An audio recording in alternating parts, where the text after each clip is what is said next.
Good morning, everyone. What's up, witches? Good morning. How are we? Can you hear me? Can you see me okay? Let me know. I can put on a microphone if you can't hear me. Good morning, good morning. Hi, Betty. Good morning. Sorry, my finger's in the way. I'm just trying to adjust. Good morning. How are we? Okay, we're turning this right way. I think so. All right. Hi, everybody. What's up, witches? What's up? Sleepy. Yes, it's early today. Good morning.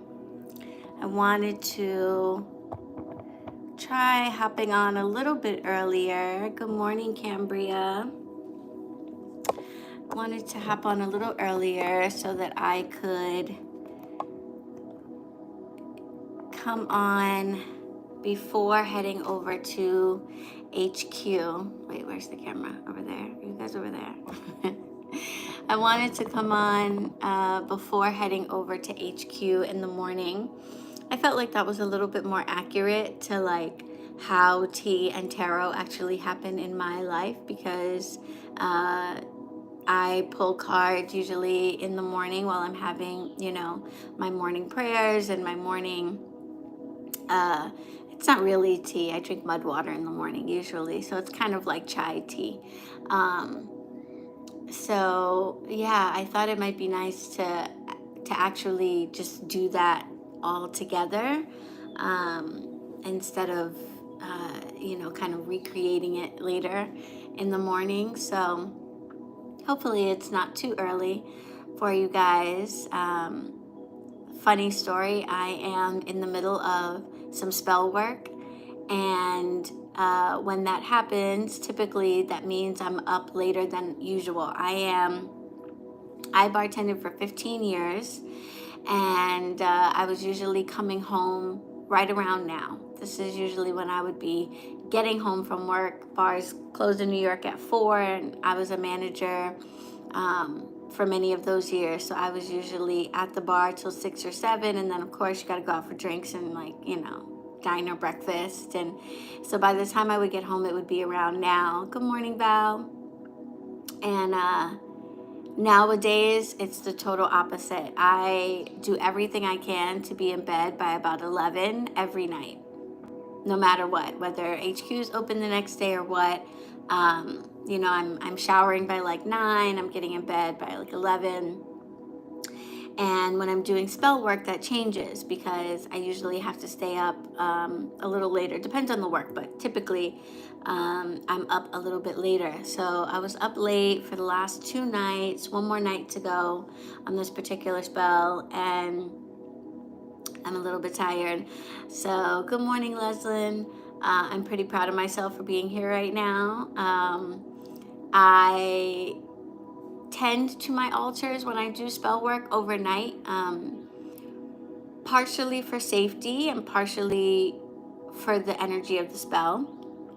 So, we're always advising you, witches, to remember your candle safety, remember not to leave anything unattended. So one of the things that I do when I am doing spell work overnight is I sleep in front of the altar that I have set up, usually. And I'm kind of half asleep, half awake, but mostly sleeping, but getting up periodically, peeking at the altar, making sure nothing's burning crazy. I can hear things crackling or popping that will wake me up. But I also like to watch the candles for the spell work itself. A lot of times I get a lot of information about how the spell is going, or if I have been successful in communicating with a certain spirit. Things will happen at the altar, whether it be the way the candles are burning or things moving or things like that. So I like to watch the spell work sort of, or be around while it's working. So I was up last night, sleeping in front of the altar, and when it was like done at like 5, I decided to lay down in bed. And of course, I did not plug my alarm clock back into its charger. So it died on me, and only by the good grace of spirit am I here right now, because I got that like little touch at like 6 in the morning. Suddenly I just opened my eyes and was like, wait a minute, why isn't my alarm going off? And I was like, I forgot to plug it back in.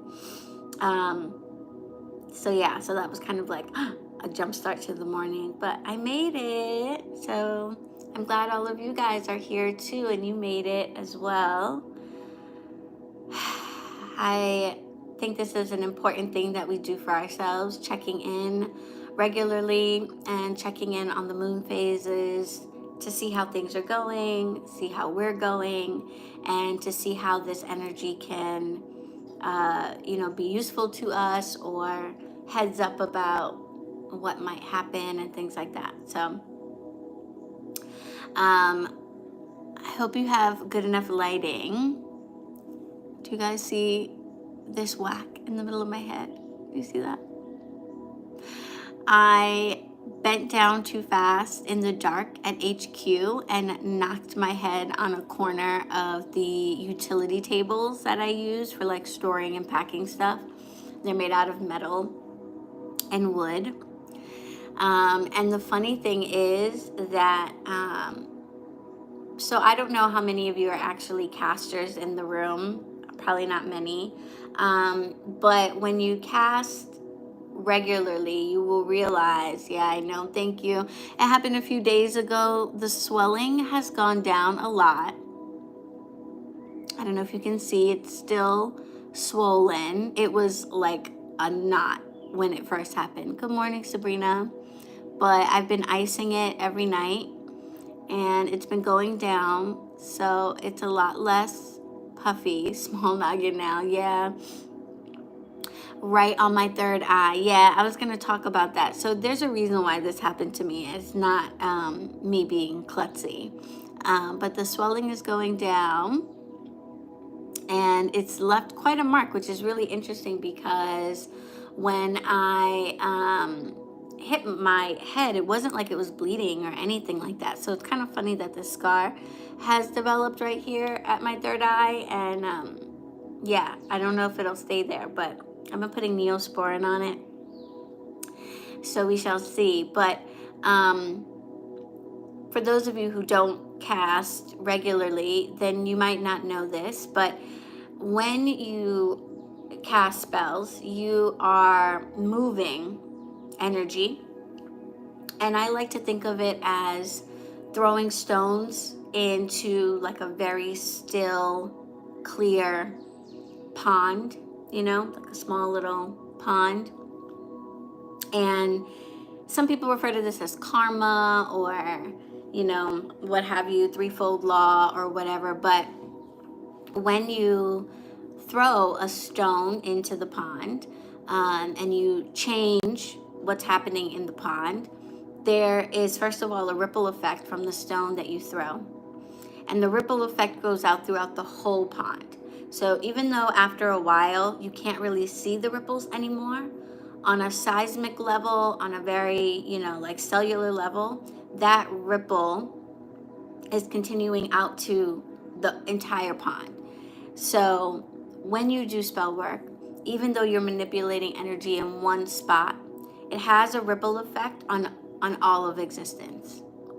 That's the first thing to know about spell work. The next thing to know is that, imagine if you're throwing a stone into a pond and you're standing on the edge of it. Depending on how you throw that stone, how big it is, how close you throw it to yourself, you might have some splashback from throwing that stone. So in addition to affecting the pond, your decision to change this one spot of the pond also affects you. There's also a splashback. I call it splashback in my head. Like I said, people a lot of times call that karma, or, just a result of threefold law, or whatever principle they are using to explain why it seems that when you cast spells, there are also some repercussions. There are also some consequences that you feel.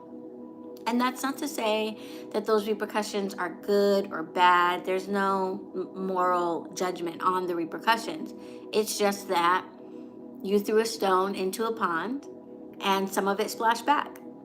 And if you throw the stone really close to you, then you might get more splashed on you.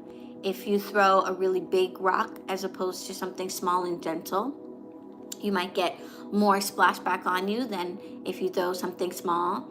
You might throw the boulder or the stone really close and it's in the shallow end and the splashback is full of mud and debris and, you know, all that under stuff instead of nice clean water. So that's kind of the analogy that plays in my head when I think about spell work and the repercussions. There's a splashback whenever you manipulate energy. So I try to pay attention to those splashbacks when I'm doing spell work to see like whether or not what I'm doing is like worth it, you know, because sometimes the consequence of manipulating the energy around you maybe is not really worth it or something you want to experience. So this particular spell work, I was expecting a certain type of splashback, and that might still happen. But it seems like this, for whatever reason, is having much more physical impact on my body. As I'm going through this spell work, I keep having these sort of hard to explain injuries. And I'm not, but not devastating injuries. This was probably like the worst one, but very obvious, very physical injuries. And it's been very interesting. It's been coinciding exactly with this work, starting with cutting my knuckle open while turning off the fire alarm at HQ because I was burning too much copal and too much HQ incense, and the smoke detector went off. But that was right before I started the spell, and I had just written it out and gotten like my head around it. And then I proceed to cut open my knuckle, and it really hurts, and it's weird because it really shouldn't hurt as much as it does. Then the next day comes, I begin the spell, and while in HQ, kind of making other preparations for other parts of the spell, I knock my head open, right? So then last night, I knew something was going to happen. I didn't know what, but I was like, I feel that these injuries are related to this work.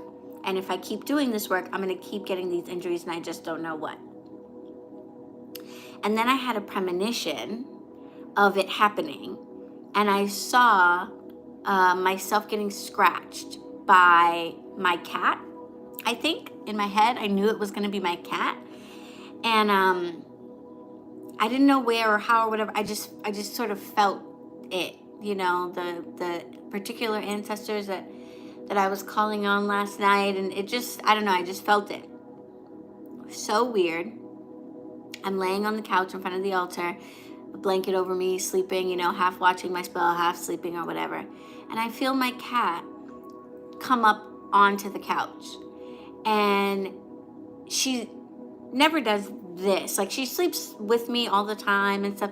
But she did this weird thing where she, like, got right up on my chest and turned herself around entirely, like, butt to face. And then crawled up right here up on my chest. Now, my cat's a 14-pound cat. She's like 10 years old. She doesn't really do that baby shit anymore. She comes up and lays right up on my chest. And as she's doing it, she's like, her claws are, I could tell she needs, like, I need to clip her nails. And it's weird. And I was like, I don't know. I feel like this is going to go south somehow. I don't know how. But it doesn't in that moment. She gets comfy and she lays down like right here. And I'm like, okay, fine, we're good. And we go to sleep. And I'm sleeping and it's probably a couple of hours that pass by. And she decides to get up. And she could get up off of me in any way. And she can do it gracefully. Like, there's no need to be wild about it. for whatever reason, she like plants herself on my chest and then propels her body off of me using her back feet, which haven't been clipped in a while. And she proceeds to slice me open. Can you guys see this? With like 3 or 4 gashes, and they look a lot better now. But I was like asleep. There's like blood on my pajamas. I was like half asleep, and I was like, ah. And I was like too tired to get up and do anything about it, but I was like, oh, I'm bleeding. Like, I know that was serious. And I peeked down, and sure enough, just like razor scratches, and I was just like too tired to do anything about it. So I just went back to sleep. And then when I got up, I like put a little Neosporin on it and stuff like that. But like, yeah. I think you asked, like, is the splashback related to the strength of the spell? Yes. The strength of the spell, how close it is to you in proximity. Like, are we casting on, someone who's got nothing to do with our lives, that we don't know, things like that? Or are we casting on ourselves, on our immediate lives, on people around us? Good morning, Laurenberg. The nature of the spell, so not so much the strength, but for me, the nature of the spell. So baneful magic for me is more like throwing a boulder than tossing a pebble. Good morning, Cynthia. So yeah, all of those things factor into what the level of splashback is. But yeah, for whatever reason, this spell that I'm working, the repercussions of it seem to be physical injuries, like scratches and things, and I can't get all the way into it because it's personal, but like each of these injuries also has a deeper significance for me, and like a relationship to different spirits or stuff like that I have been channeling and connecting with and working with for this spell and for the road opener that I did before this one and all of that. Good morning, Linda, which I am going to post. I know I keep forgetting, but Coven, I am going to post the details of the road opener work that I did last week. We will see how this work pans out, and then if it goes well, then I will also share this work with the warning that you might get beat the fuck up while you do it. But yeah, that's what's going on in my morning. So I'm like nervous. I have one more night of casting to do for this particular spell. That will be tonight, and I'm just like, oh shit. What's gonna happen next? Is it gonna be my toes? Is it gonna be like, what is it? You have a love-hate with cats? I used to have a love-hate with cats. Now I have simply learned that the expectations that we have of cats are incorrect. We set expectations of them to behave like other types of pets, and they're not like other types of pets. They're not pets, I think, is really the big difference. We treat them like pets because we're bigger than them and we can capture them, and they let us treat them like pets because it's beneficial to them in the moment to be fed and cared for. But they have a whole different vibration from other animals, dogs in particular, and they are not our pets. If anything, it's like the other way around. So I think it makes sense to have a love-hate relationship with cats because we have a love-hate relationship with people, right? Some people you like, some people you don't. Some people you like on Tuesday, and then that same person, you don't like them on Wednesday. And cats are like that. They are like people. They are individual. They have their own psyche, their own sense of thought and identity, which is very interesting because animals typically don't have a sense of individual identity. That's what makes them very different from us. They don't look in a mirror and say, oh, that's me. I've caught my cat looking at herself in the mirror with recognition that she's looking at herself. They pretend like they don't. Cats are mystical beings. They jump through portals.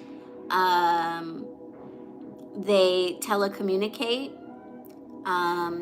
Yeah, they are very much mystical beings on this plane with us.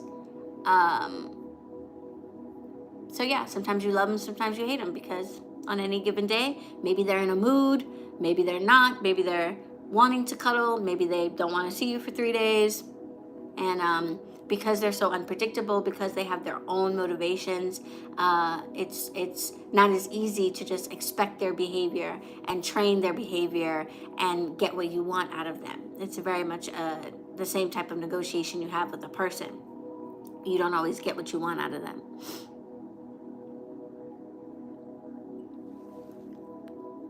Your black cat would swat you, and every time you came for a visit, we moved in together and she sat and I got close. Yeah, exactly. Just like a person, like a dog. You could train a dog to be nice to everybody who comes to your house, even if they haven't met them before. You cannot do that with a cat.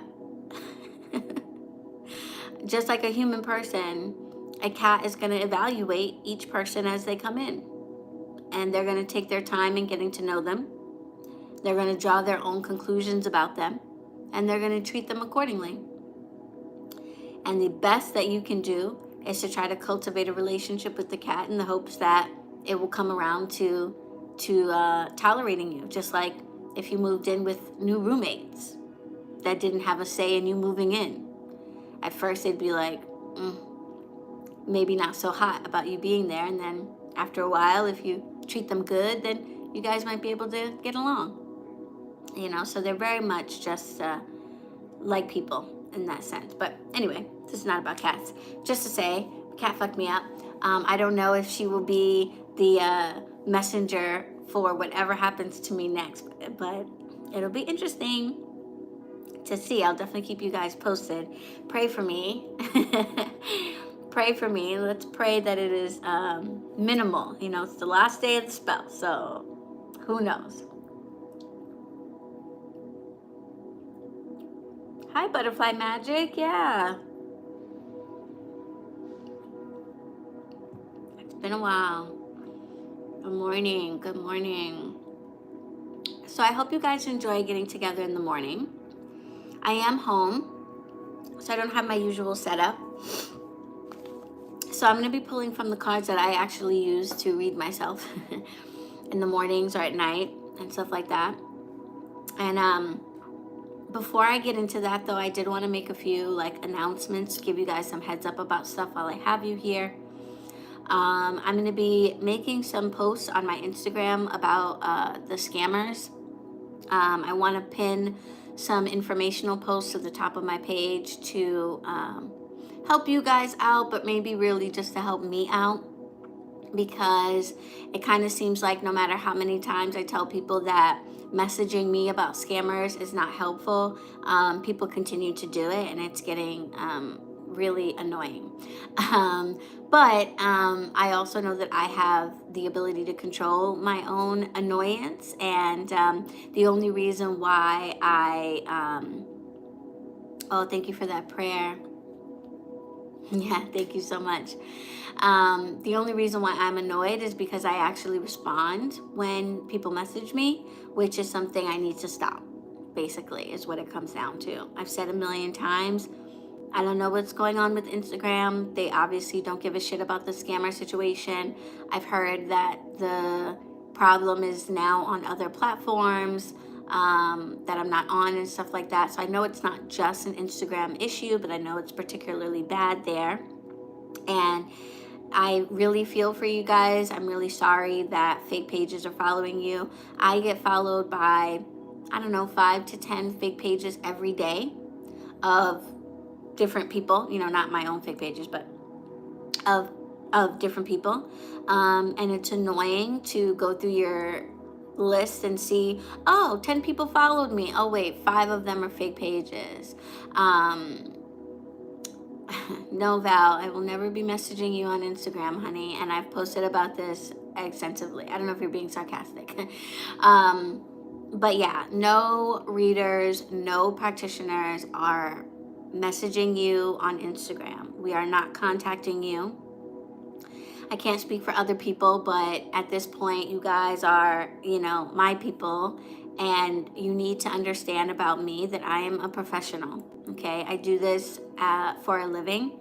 I am a business person, and my business happens to be spirituality. I divine for a living. I teach for a living. I am a professional. I have a website. I have email addresses. I have appointment booking systems that I pay money for you to be able to conveniently and easily book appointments with me. I have designated business banking accounts for the money that are paid to me. You are never going to pay me on some shit like Cash App or PayPal,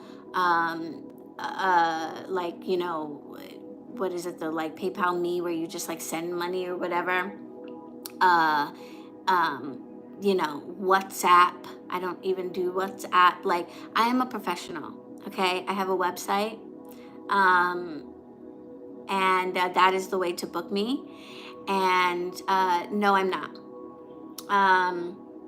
Butterflies asking if I'm doing regular lives on Saturday mornings now. No, this is Tea and Tarot. I'm going live in the mornings near the full moon and the new moon to talk about to pull messages for the collective. And there'll be some changes to that, I think, coming up too. But yeah, no, not every Saturday morning. But yeah, so there's one way to book me through my website. There's one way to communicate with me. It's through the proper channels of communication that you can find absolutely everywhere on my website, in the descriptions on this video, on the link in my bio. I have posted numerous times about the different scammers. They typically are smart enough to not follow me, they'll block me or whatever. So half the time I can't even see the pages that you guys are interacting with. When this first started, I was really sympathetic, really, felt bad that these things were happening. At this point, I no longer feel sympathetic. I no longer feel bad. If you are interacting with scammer pages at this point, it's because you want to. Unless you got on the internet for the very first time yesterday, which I don't believe is the case for any of you, I don't have any sympathy for you if you get caught up in some scammer nonsense at this point. If you don't know a reader well enough to figure out how to properly book with them, then you shouldn't be reaching out to them for readings. And the lesson that you need to learn is a lesson that you need to learn. And I am not here to stop your lessons. So if you need to learn a lesson and the way that you learn it is on the other end of a scammer, that's between you and the universe. Okay? So moving forward, I will not be responding to you guys. I understand that many of you feel like you're doing something helpful, but you're not. Period, point blank. You're just not. You're not helping me. You're not helping other people because you're messaging me privately and not telling other people about it. It's not helping anybody else.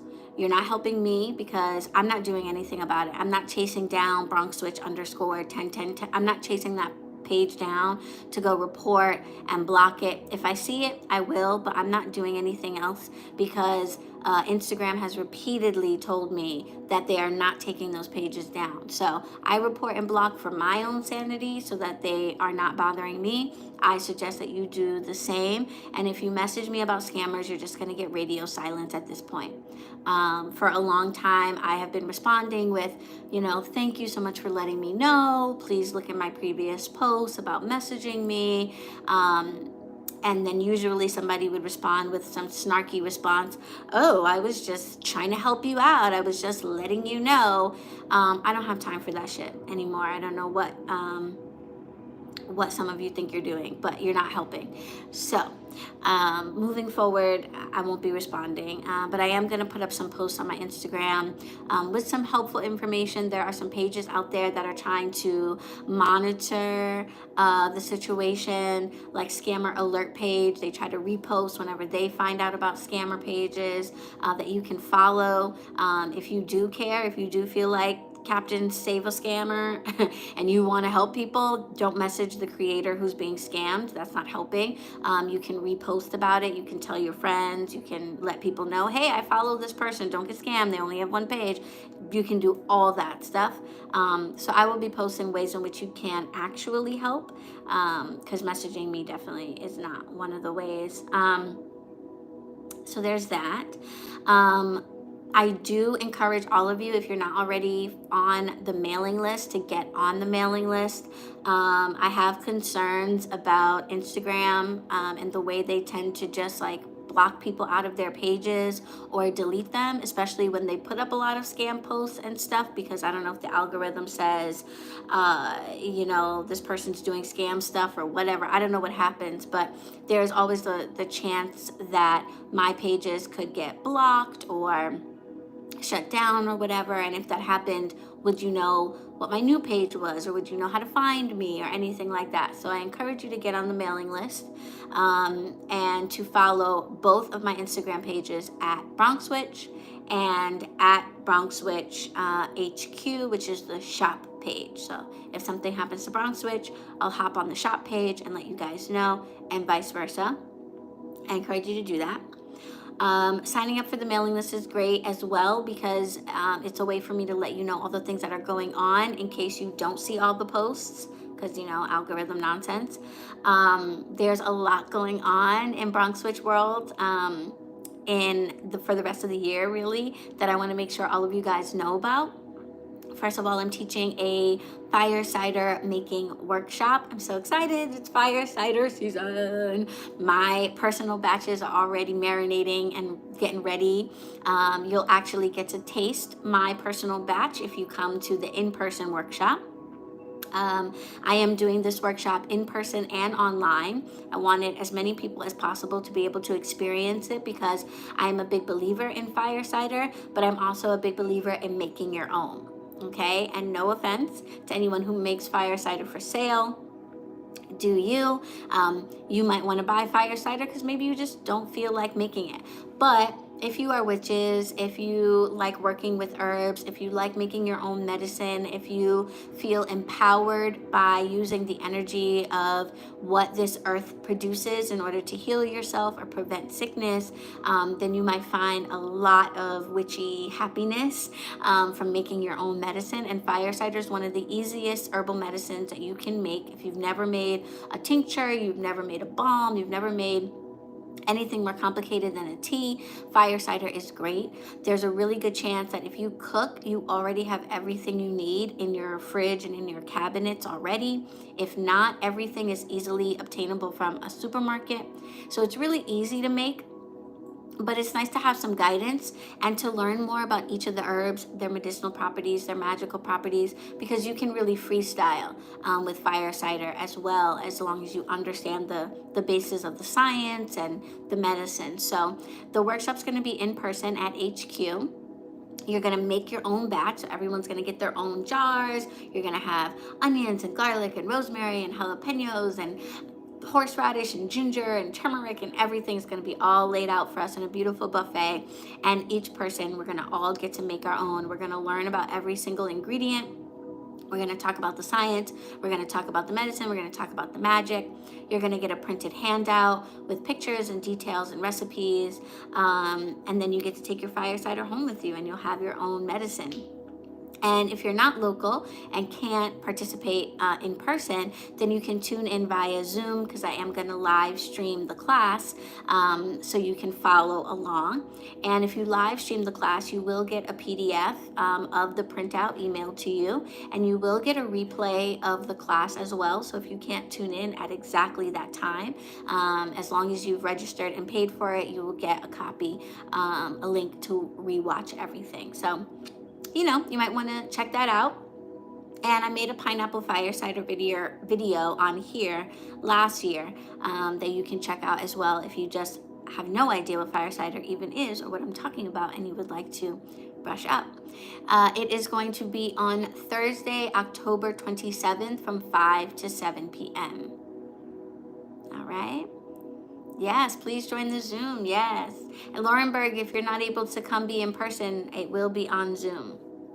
All right, so we're doing that. The other thing that's going on that you might be interested in is the pre-order for winter medicine. It's potion time, and I got a big delivery of beautiful fresh herbs from the Sawmill Herb Farm. Shout out to my farm. Catnip is in abundance this year. The lemon verbena was beautiful. The mullein was beautiful. I'm so excited. So because I have been getting a lot more requests for my winter medicine, I decided to do a pre-order this time. So you can place your orders now. So the medicine is being made. It's already been assembled. It's percolating. It'll be ready around the last week of November, first week of December. I plan to start shipping them out.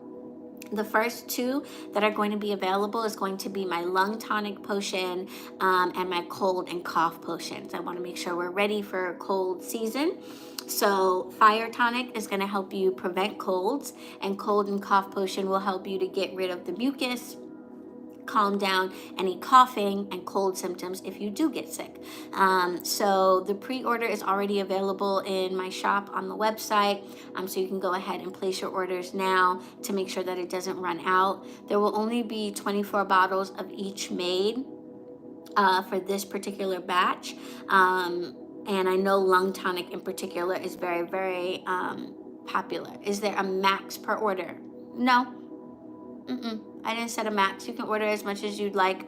I made 24 bottles available for pre-order, and if those 24 don't go in the pre-order, then when the bottles are, after I ship out the pre-orders, and whatever is left will get listed in the shop. So if you want to wait, you can. Those will be available in like December, early December. But I can't guarantee that there will be more because I'm only making the 24 bottles of each of those batches. And then I'll be moving on to the next phase of winter medicine, which will be made from the roots that will be harvested next month, or this month and next month. And that will most likely be anxiety potion and tummy potion. Those are made with more roots stuff. So those will be available probably in January. I love my lung tonic. Yes, I'm so happy to hear that lung tonic.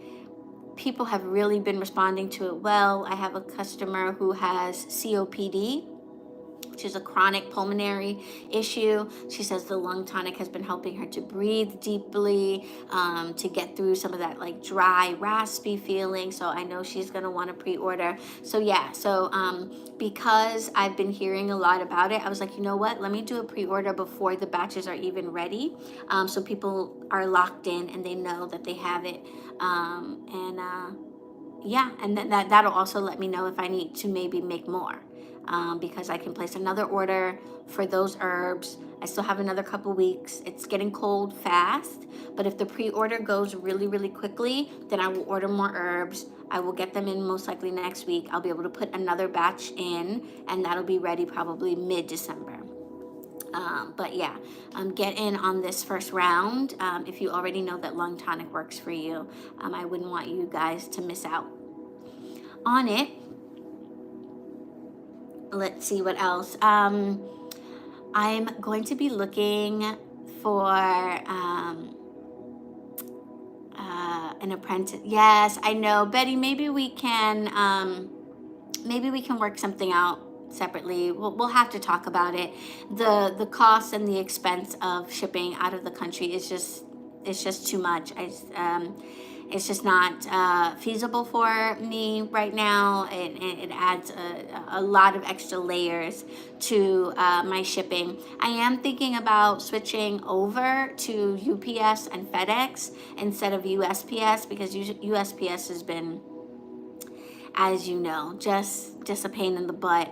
But I do think that FedEx might be a better international shipper. So when I explore those options, I will let you know, and maybe we can work something out, or I can bring it back. But for now, I'm just shipping domestically.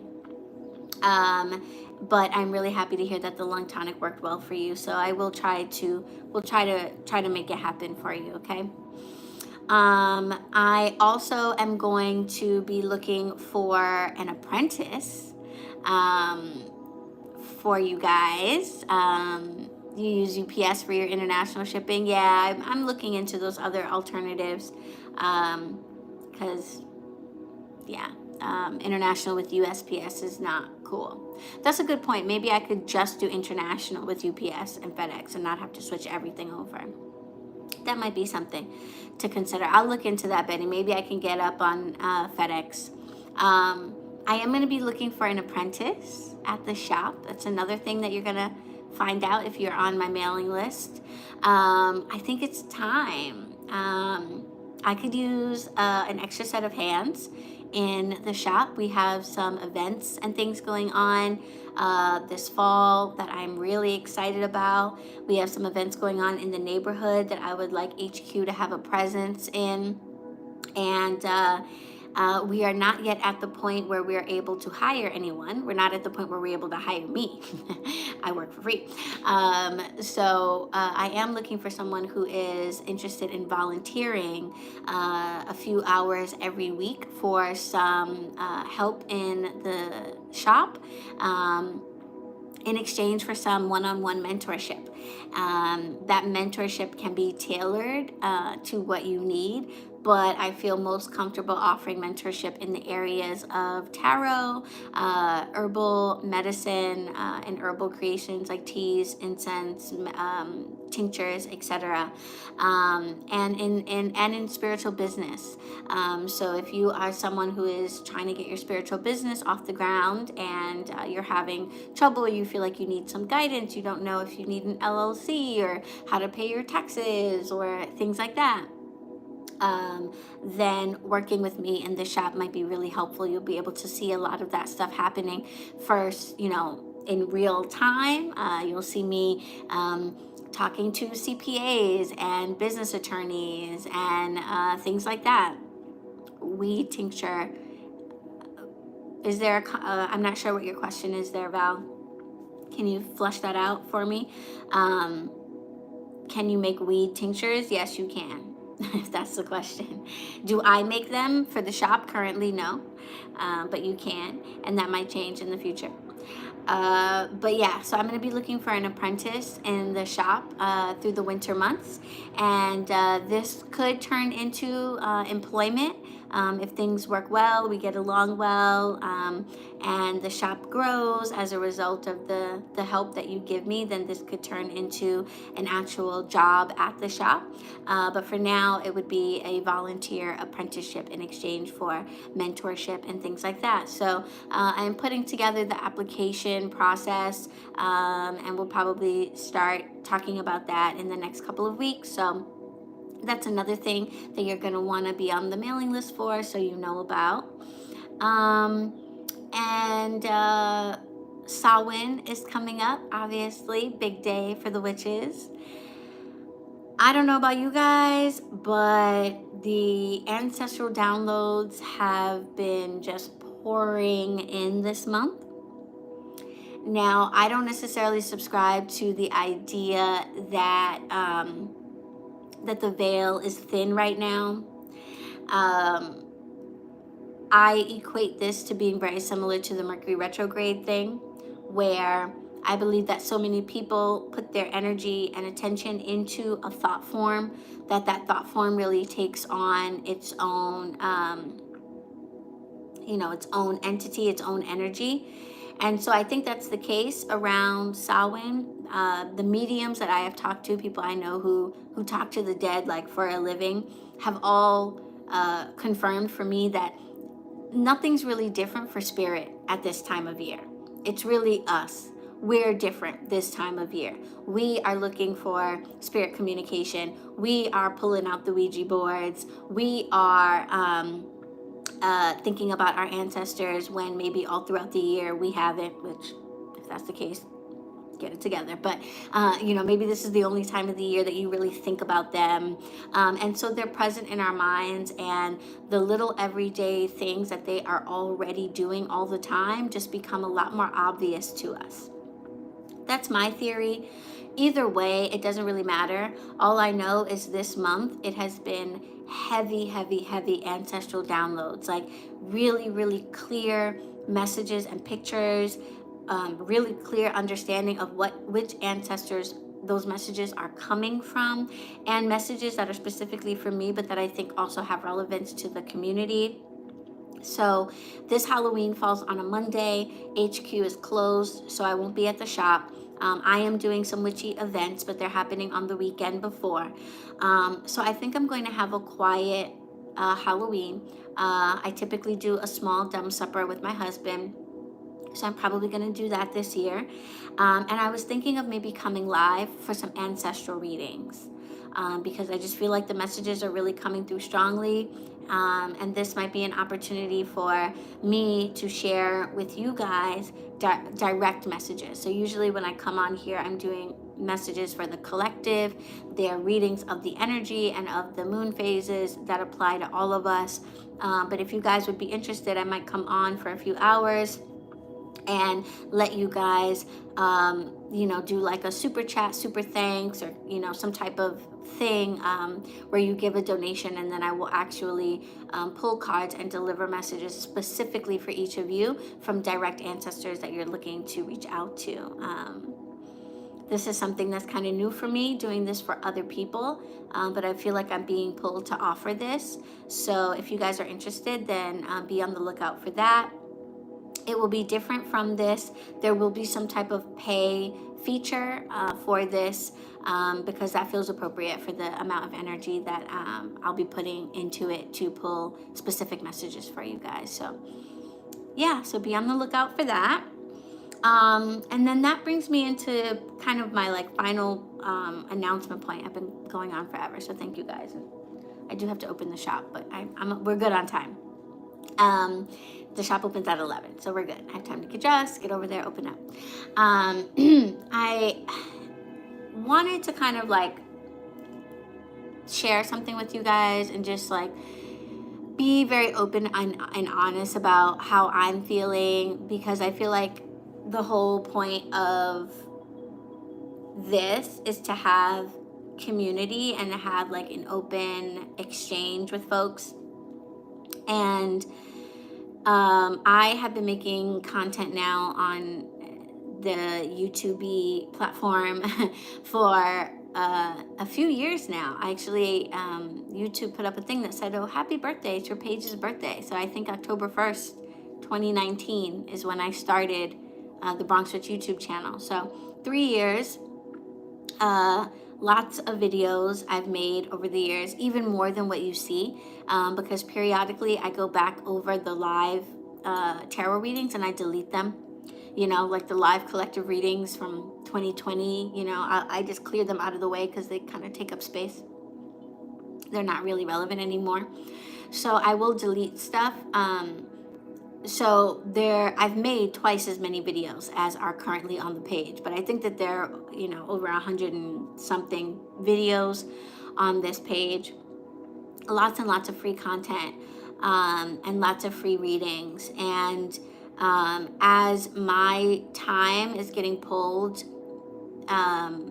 like my energy is being pulled more into the shop and into my physical community and the people that I'm serving in real life in my neighborhood and in this community, I need to make sure that I am being replenished as much as I am giving out.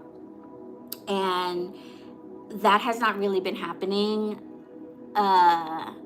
lately. And I think it's because I am giving more and I'm not necessarily receiving more. And that isn't anyone's fault. That's not a downside on anyone. It's just one of those things where I have to communicate more about what it takes for me to show up for you guys in this way, to make myself available to you, whether you're on the other side of the country or in another part of the world. Technology has made it significantly easier, but it has not taken the work out of it. And so to continue to do that, I need to be receiving, and the exchange needs to be equal. And lately, it hasn't really been feeling like that's been equal. one of the reasons we come together for our collective readings is so that we can get a gauge of the energy for the new moon and the full moon phase and better our lives, basically. And the feedback that I get from you guys is that these readings are accurate, that they help you, that they are informative and bring you guidance. And so it's going to be important for me going forward that that I feel like that energy is being reciprocated. I was watching Terry K on Tamron Hall the other day, and he said, you know, you have to be aware that sometimes you are pouring into cups that have holes in them. And with all due respect, some of you are cups with holes. Some of you are here to take. And that's actually not a problem for me because I am an endless well of energy and I'm here for a purpose. And so giving that energy, whether it be in the form of information, attention, etc., is something that is a part of my purpose here. But sometimes it feels like the information that I give literally just like pours right back out of you. I'll find myself having to say the same thing over and over, or I'll find the same people coming to me, calling the shop, sending me emails, sending me messages, basically looking for me to give them encouragement, to give them guidance, to give them a sense of friendship, camaraderie, whatever it is that they're looking for. And then it's like that just spills right on the floor. Nothing certainly is reciprocated to me, but then it's like what I've given you doesn't even seem to be received, because then you turn around and do the exact same thing that we talked about you shouldn't, or you come right back looking for more of the same, and that's becoming depleting. Thank you, Betty. Thank you. Yes, I need to see more of that. Betty just gave a super chat of $10. Thank you so much. Some of you have been tuning into these live readings for a year, 2 years, 3 years, and have never sent a tip to the tip jar, booked a private reading, bought anything from the shop, etc. And certainly you're not required to do any of those things because I don't require you to do them. But I am going to be paying more attention to whether or not I'm getting back from you guys the energy that I am putting into these platforms and the content that I make. And the reason for that is because we do have the coven. I do have private ways in which I can service you guys. Those of you who are, first of all, patching up the holes in your cups. So taking the information that I'm sharing and actually utilizing it for your better. That's really the most important thing. But then the next step after that, after you've utilized the information that I've shared to better your life, etc., then saying thank you, then reciprocating that energy in some way. And whatever way works for you, works for you. It might be a super chat. It might be resharing my posts. It might be coming to the shop. It might be taking some of my workshops or tuning into classes, whatever it is. But if you check in with yourself and ask yourself whether or not you give me as much as I give you, I'd appreciate it. And if the answer is no, Allie has given me so much more than I have given her, there are ways for you to correct that.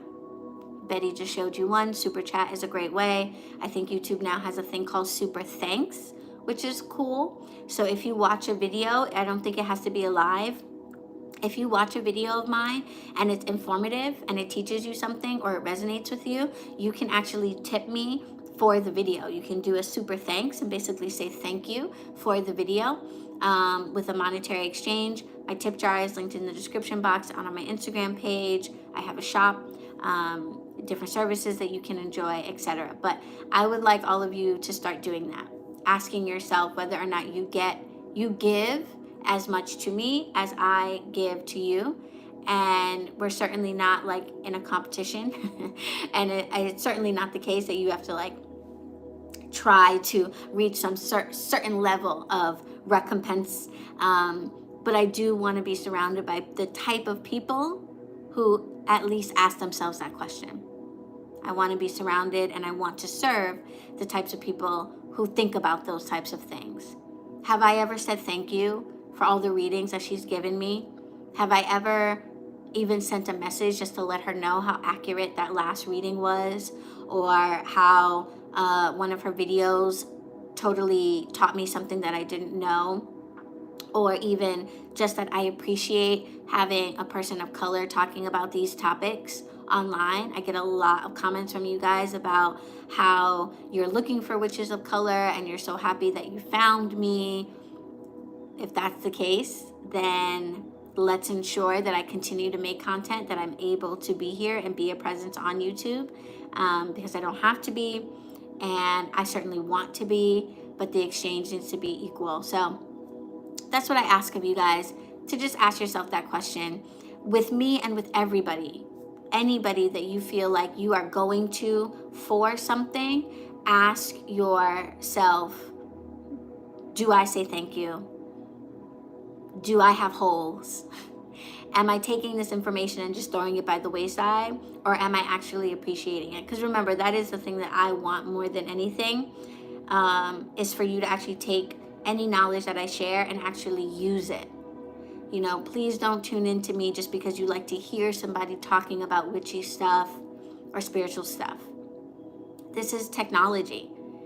This is science for how you can live a better, easier, more prosperous, more healthy life. That is what magic and spirituality are here for.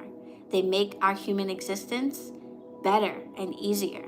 So first and foremost, I pray that you take everything that I share and actually utilize it, put it into action, and make your lives better. And then when it pops off and it works and your life is better, take the time to say thank you to the person who shared it with you and reciprocate some of that energy that got poured into you. Okay? So that's my request. I would like to see a lot more super chats, super thanks, tip jars, private readings, just a lot more engagement.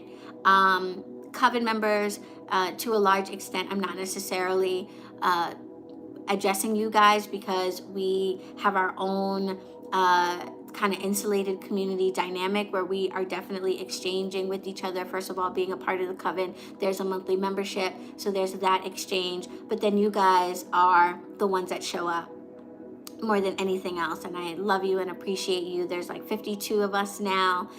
You guys tune into workshops, you guys engage with my comment, you reshare, you leave comments, you like things, you let me know when things help you, you ask me for information that you need, etc., etc. I get so much from Coven, and I think that's the reason, part of the reason why I realized that I needed to say something to the audience at large, because I maybe shouldn't expect to get the same love and energy from the masses as I do from the Coven, because Coven people are saying like, we really appreciate this space and we want to be a part of it, and people in the community at large are not necessarily saying that. But that experience with Coven really made me see that, like, wait a minute, I have 19,000 subscribers on this platform. Why are only 50 of you willing to give back for all that you get? And I realized that a lot of that had to do with the fact that I don't really stress that. And I don't talk about how important it is for me to be able to continue to do this, to get some of that poured back into me from you guys, and to see that what I am sharing is actually making a difference and appreciated, and received. So heads up about that. I am going to be looking to see that more from you guys, and I am going to probably be requiring it for certain things. So like with the ancestral readings, there will be some type of monetization set up with that. I won't be doing those types of readings for the collective. You'll be able to sign up or put yourself on a list with a super chat or super thanks, or I'll work out the details and all that stuff. But that is something that you should be looking for more often from me being more open and honest about not getting enough in exchange for all that I share with you guys. So, and I appreciate you all receiving that message with love, because I'm definitely giving it with love. So I pray that you receive it that way and understand me. understand where I'm coming from. Val says pay Allie, which is yes. I know I've been missing a lot of comments. I'm so sorry. Betty, you're doing a cleansing with your soap tomorrow. Yes. I'm so glad your package finally got to you. Thank you, DeLovely. Welcome. Welcome, welcome. Leslie said Mercury is in the house. Yeah, Mercury went direct. And let me tell you, I've been doing a lot of talking the last week about my own needs, and being very honest with people about not meeting them. But also honest with myself about the fact that a lot of times I don't voice them. And so it's important for me to do that. Just making sure I didn't miss anything super important. I think someone had asked me about weed tincture. Can you teach me? Absolutely. I have a video on how to make mint tinctures, and you can essentially apply the same logic. The only thing you need to know about making tinctures from cannabis is that THC and CBD are fat soluble. They're not water soluble. So you will need to make your tincture in some type of an oil, and you will probably want to apply heat. Okay, but fractionated coconut oil is a great base for a cannabis tincture, and I would do some looking up on making weed butter or making weed oil. Same idea. Okay, but I could show you that in person. I do have an infusion machine at the shop, so maybe consider applying for the apprenticeship, and we can focus on making herb medicine, and I can show you all about cannabis, because HQ is actually going to be applying for its cannabis license. It's recreationally legal now in New York. New York is working through the details of the licensing and all of that. Right now, only justice-involved individuals are able to apply, but then after that, everyone else will be able to apply. So I will be applying because we do sell dry herb at HQ, and I would love to include hemp flower, CBD hemp flower, and THC cannabis flower in the shop, and be able to finally make medicine from them, and not have to, secretly slip it into your packages. I can actually just sell it. So we can learn all about cannabis, and work with her very much in the apprenticeship. So yeah, that's all that. Yeah, me too.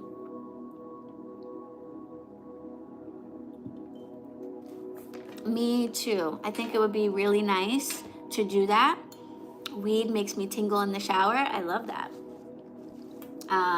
Yeah, I think it would be really nice to be able to offer cannabis and make more cannabis medicine, because I already do that for myself, and some of you have gotten like free samples. I can't sell it, so that's why whenever I have made cannabis tinctures or salves and things in the past, I have usually just given them to you for free when you place orders from me, just so I can get feedback and share it.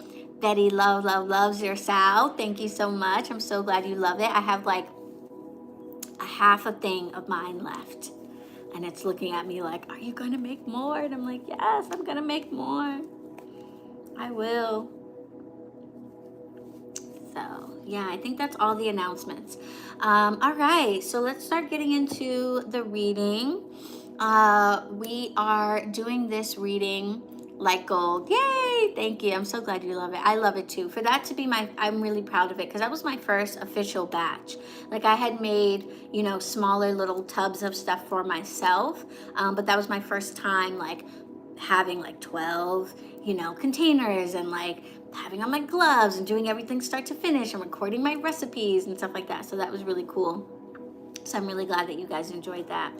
But yeah, stuff like that. Like, I sent out 12 tins, I guess you call those, of my salve, Betty, for free to people who purchased from me last fall. People who purchased winter medicine from me last fall got a free batch of the salve. You and one other person bothered to respond to my request for feedback.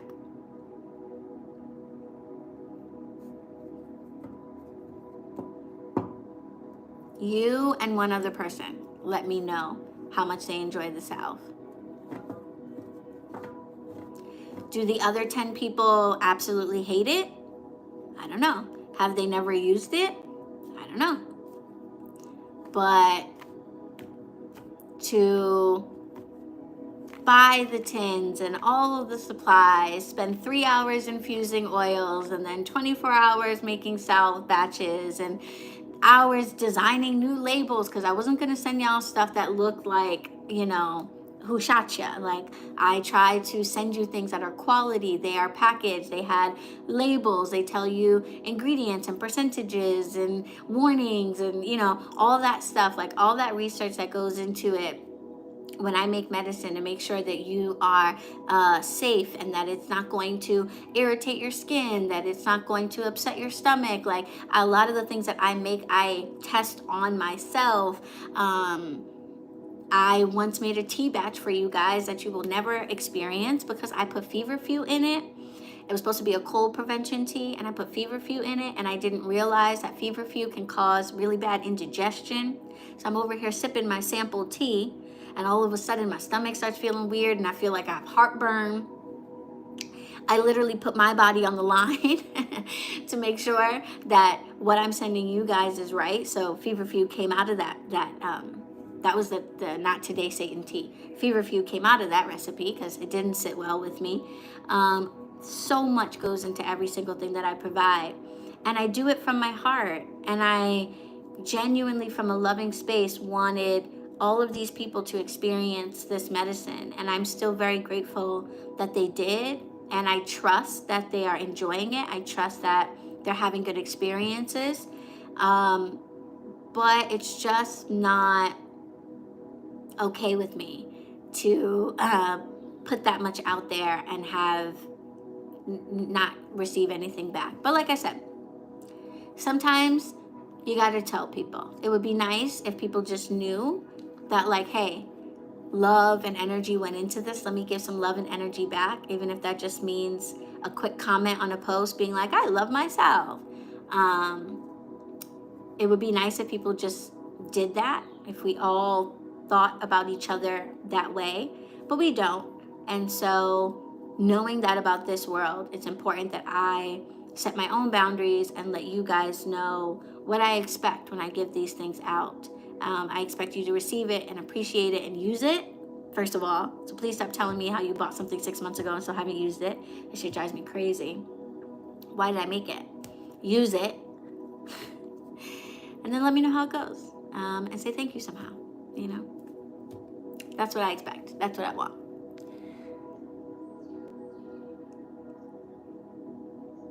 I asked them on Instagram how to wash with soap with cinnamon. You didn't have an answer. Was that you? Forgive me. I still haven't washed because cinnamon and vagina. I have no idea what you're talking about, Val. I think you mentioned something about, so that's not you that I'm talking to in the DMs. You might be talking to a scam page, dear. I don't do DMs. I don't talk business in the DMs at all. Most of the time, if you've never gotten a DM from me on Instagram, you cannot send me a DM. I have that setting set up. So you can set up a consultation with me, though. They're completely free. So you can set up a consultation and we can talk all about soap and cinnamon and stuff. Are you talking about my health and healing soap, which has the cinnamon bars in it? The health and healing soaps, all of my soaps are spell soaps, and they say so on the box. They are not for washing your body.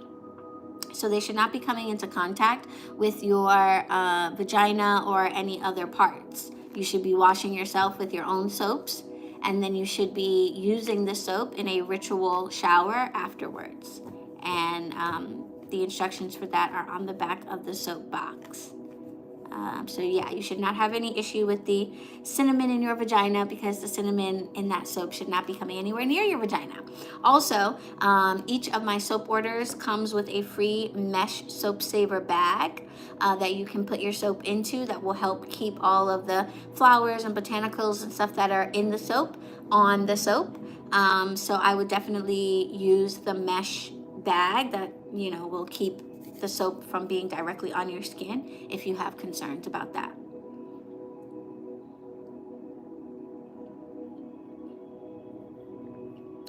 You guys, should I get these mugs for us? I have been talking about this for the longest time, and I haven't forgotten. I really want to do this. Should I get us like coven mugs? Do enough of you guys drink tea and also smoke? You see how it's a little bong? Isn't that cute? Would you guys want a mug like this if it had like the coven logo on it or like BronxWitch on it or something? Do they really work for smoking? Yes, they do. I have smoked out of this bad boy many times. The only thing you have to keep in mind is like when you get to the bottom of the cup, if you go to tilt it all the way back and then you have like stuff in here, I have dropped it on myself a few times. I'm like, oh shit, duh. But that's just me being like, hi, and not paying attention. It's not a flaw of the mug. The mug is dope. You literally, it's so cool. You put your finger here, you light your lighter right out of the handle. It's amazing. Whoever came up with this, freaking genius. I love it. I drink out of this mug every single day. I don't smoke every single day, but I drink out of it every single day. And it's the greatest thing for like, especially if you're like me and you smoke during your morning prayers or your morning meditation or whatever. You've got your tea, you've got your little bit of herb, cannabis, tobacco, herb blend, whatever. And all you need is a lighter and you're good to go. Love it. No papers, no, you don't need anything. I love it so much. How do you clean the pipe area? I literally throw it in the dishwasher or wash it in the sink. It's amazing. No, it doesn't. I don't know if it's because it's like glazed ceramic. It doesn't get resiny. I don't know. Can you guys, let me see if I can show you in there. Look how clean it is. Can you see that? Like there's nothing in there. See how clean it is? Literally warm water and soap. Wash it right out. So I don't know if it's because it's silky, like the glaze. It doesn't get a lot of resin buildup. Now, like I said, I don't use it every day. So if you did use it every day, then you might want to clean it more thoroughly or you might need something harsher.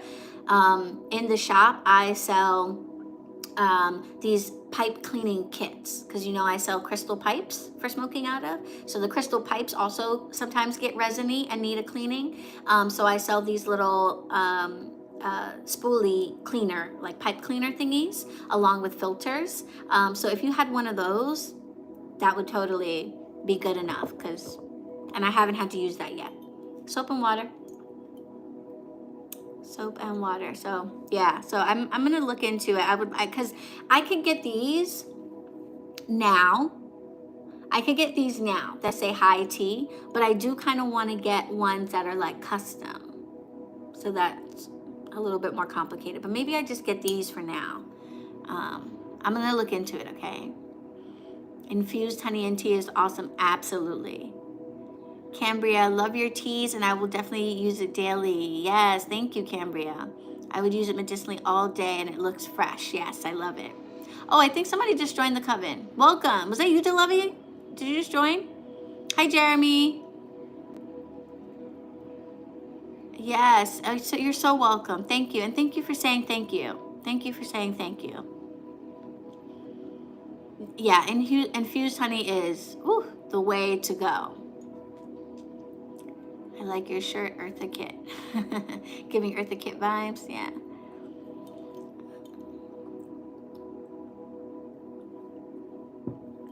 Yes, so yeah, I might get that for us. It'll be in the shop if I do. Oh, real quick, hi Jeremy, I'm gonna get into the reading, but I just wanted to let you guys know, if you have not visited my shop yet, please do. The beauty of a brand new shop is literally every single day it is different. Somebody stopped by yesterday and said that, one of the people live in the building. He was like, every time I come in here, the shop looks different. I'm like, yeah, because I get new shit every day. There will come a time where I will have a huge storefront, rows and rows and rows of the same stuff, and you'll be able to shop it like an emporium. Right now, you get the small shop vibe of new stuff, and I'm getting all this cool new stuff for Samhain. I've got orange, white, and black candles. I got these black male and black male and female figure candles. I got skull candles. I've got Kanunga water. I got these beautiful leather Book of Shadows that I'm gonna put up on the site today. I have these lovely crystal skull bath bombs from Bathing Native. Oh, I'm so excited. One is lemon balm with labradorite, and the other one is, I think lemon, what's the scent? Maybe sandalwood, but it has obsidian stones in it. So it's like a skull bath bomb with like a crystal. So you drop the bath bomb in your bath and then you get to keep the crystal. So cute. I have got these oils coming in, so I'm finally going to start having oils. You guys have been asking for that. So Halloween oracle decks, Halloween tarot card decks, you know, all the stuff for the season. I just did a bunch of shopping for us. So definitely check out the shop and keep checking over the next couple weeks, because all of my Samhain stuff is coming in and everything is available for like priority overnight shipping. So if you need to get these things in time for Samhain, you will be able to get them in time. So please do check it out, okay? Please do check it out. Yeah. All right, are we ready? Are we ready? Let's get into the reading. I feel like I've been doing a lot of talking about me. Let's talk about you. Let's talk about the energy. Let's talk about what's going on right now. So this is a collective reading for the full moon, which is happening tomorrow, Sunday, October 9th, I believe at 4:55 p.m. Eastern Standard Time. It is a full moon in Aries. This moon, as they all do, have a lot of different folk names, but I know this one as the blood moon. The October moon is the blood moon. A lot of different reasons for that.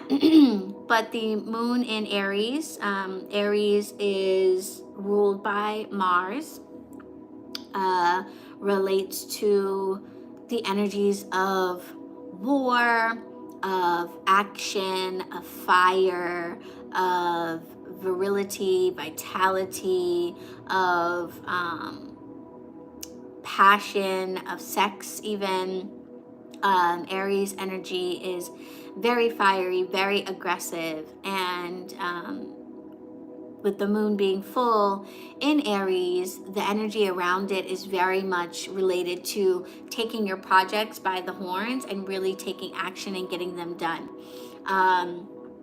I feel like, you know, the new moon phase, we start setting our intentions, we start planting our seeds, we start thinking about what it is we are trying to create, manifest, etc. We visualize it, we get it really clear in our minds, and that kind of builds as we pour intention into that to the full moon. And then when we get to the full moon, we can either express gratitude for all that has come to be, or we can take action to bring what we were visualizing into fruition.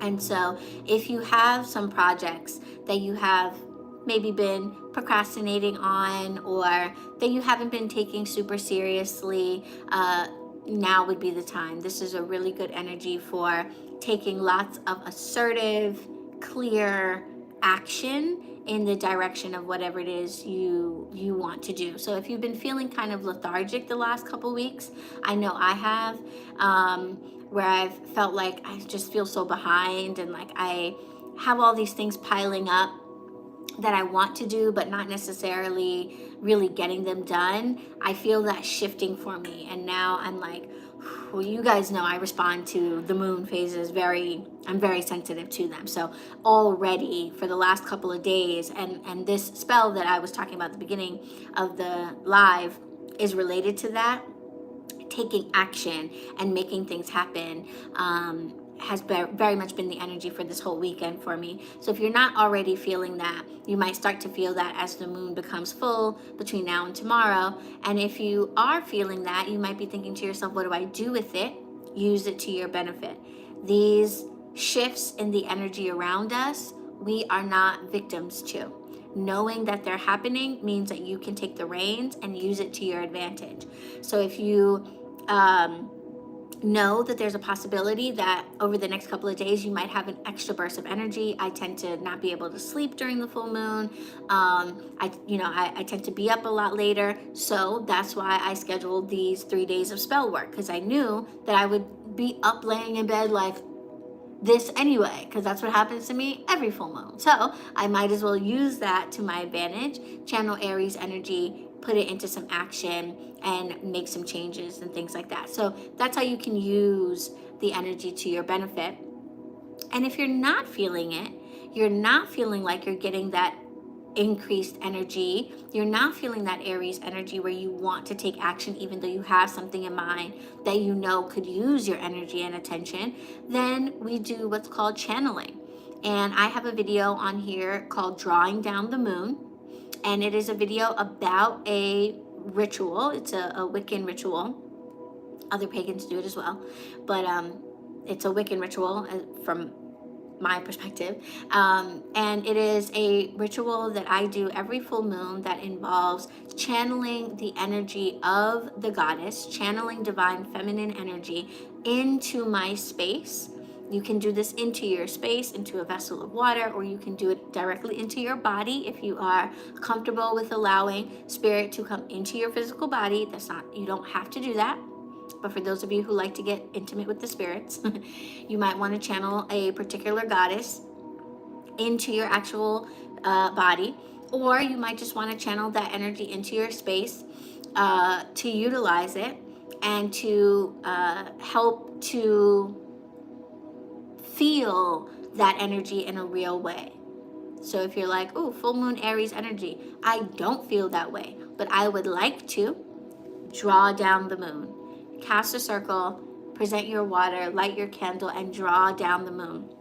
Place your water underneath the moon so you can see the reflection in it and feel the moon's energy coming down.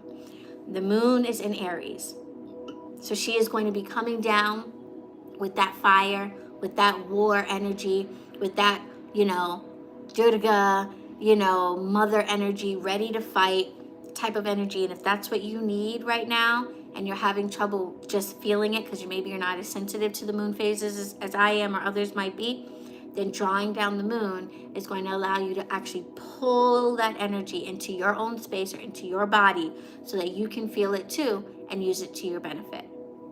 So please watch the Drawing Down the Moon video. For any of you guys who are wondering, how do I actually channel the energy that the moon is in? Okay. The other thing I want to let you know astrologically is Aries energy can be very volatile, right? It is ruled by the god of war. If any of you are Aries in the building, raise your hands in the comments. You probably know that it is easy for you guys to tap into that anger and rage side of yourselves. Aries energy is an aggressive type of an energy. And that can be really great when you have projects that need to get done or boundaries that need to be reinforced. It can be not so great in situations where you need to be more receptive, more kind, more cautious and thoughtful about maybe how you proceed or how you act. It may not be helpful if anger is an issue for you that you're trying to work through. For you guys, keep in mind that when the moon is full, its sign is the direct opposite of the sign of the sun. So the sun is in Libra right now. And Libra stands in opposition to Aries. Instead of being fire, Libra is air. Libra is a lot more flexible, a lot more go with the flow, a lot more balanced and interested in facilitating harmony and peace. Libra is the scales. Libra energy always wants to try to bring things back to the middle. Okay? So, yeah, I know Josie's like, yep, that's me. Yep, I'm surrounded by Aries. My sister, my best friend, and my mom, all Aries. So that was, imagine, for a Leo, very rough growing up, crying all the time and having everyone laugh at you and yell at you for crying, because crying is not a way that Aries tends to express its emotions. So Libra wants to find that balance. Libra wants to find harmony. So if there's too much fire in your life right now, or the situation that you're going through maybe would not do well with all of that aggressive, action-oriented energy, don't worry. It's not like that's the only thing going on in the sky. The sun is in Libra. Tap into your divine masculine. tap into your masculine side, which is now in a sign of comfort and peace and balance, and channel that energy and infuse that into your situation. Okay? So that is just how we use this astrology to help us. We're going to see it in the reading. We always do, so that's why I talk about it first, as above, so below. Now we're going to pull some cards. And I felt drawn to the Mahogany Tarot, which I have been carrying in my backpack. It's like this and the Wiser deck are like my go-to decks now, because you guys know I'm an old lady at heart when it comes, especially when it comes to tarot, and I'm all about that RWS, and proud of it. Okay, I'm not cool. I'm not the cool reader on the block with the cool cards, with the abstract art that'll make no sense. Okay, I like the good old. Give me a good old RWS. All right, that's me.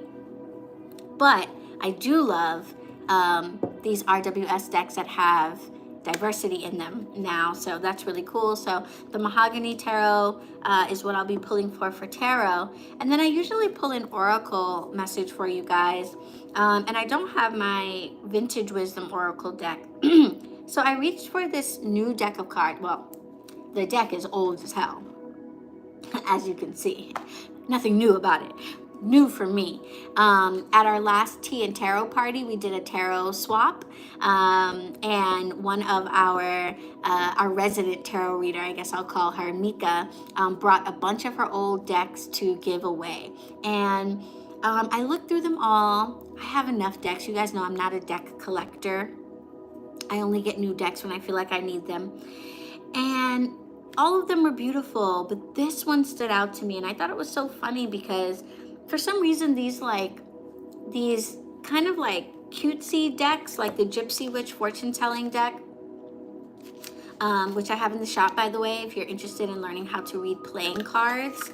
These are amazing. My ancestors led me to these because they want me to use playing cards with them, but I don't really know how to read playing cards. So they led me to these because they are playing cards, but they also have the fortune or the information written right on it, as well as a picture to relate to the message. So very, very helpful. I love this deck, but I don't think this deck was intended to be a serious divination deck. I think it was created to be more of like a cutesy game deck. But when I tell you the messages from that deck, honey, clear as day, accurate AF, weird, right? Then I have this deck that I just got, Madame Endora's fortune cards. I don't think these are supposed to necessarily be a serious tarot deck. They're fortune cards. I don't know. Messages galore. I don't know what it is. Love it. It's amazing. I felt the same way about my tarot dice. Do you guys remember those tarot dice that I have? I still do readings from those. I just only do them in the office. The tarot dice, those are a game. Those are a game. They are definitely not intended to be like serious divination tools, I don't think. Pop in messages. So weird. So I don't know if it's me or what, but for some reason I get very clear messages from these like decks and stuff that I don't think were intended for serious divining. Anywho, that's what I'm going to be pulling from today. I'm going to use these like an oracle deck, and then I'm going to pull from the cards, okay? So let's take a second. Yes, you did a reading with those. I hit real strong. Yeah, I was doing like posts on Instagram, and I tried TikTok, and I was like, I can't do this shit. But I was doing like dice pulls, and everyone was like, damn, these dice are rude, but like accurate, but rude. But yeah, they are. It's really interesting.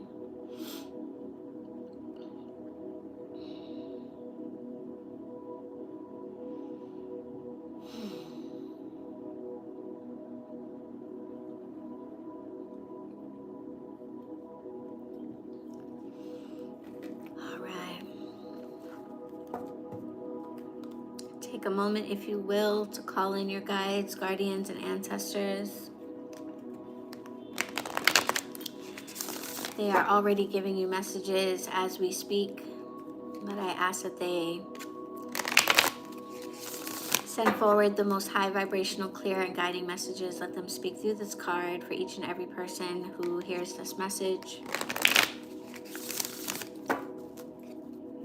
For this upcoming full moon in Aries, this blood moon.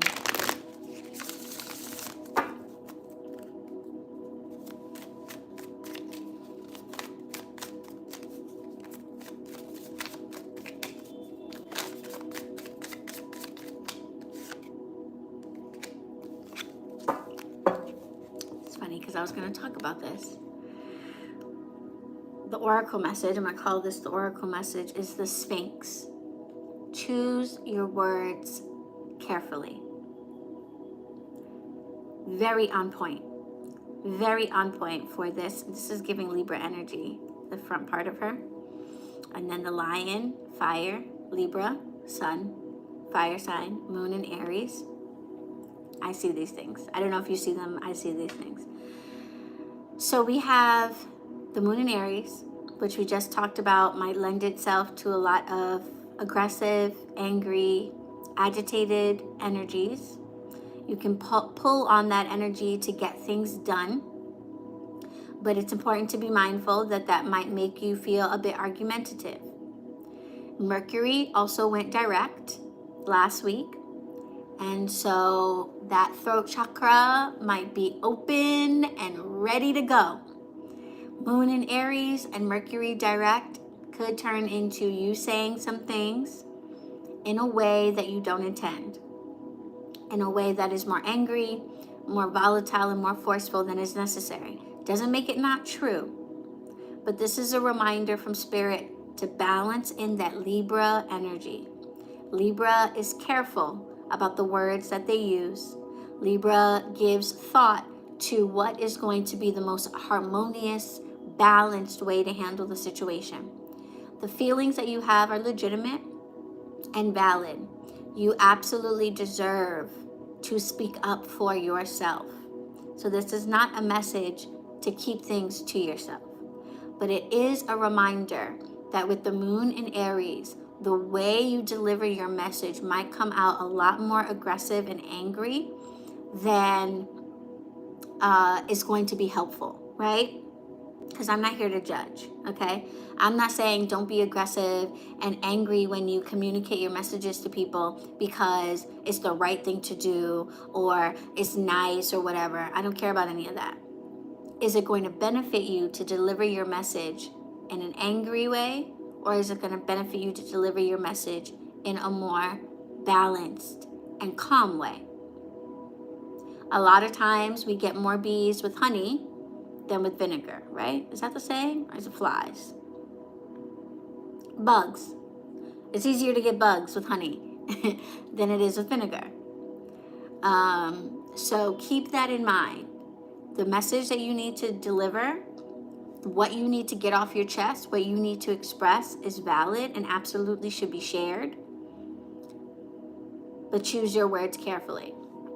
For some of you, this is going to relate directly to conversations that you need to have.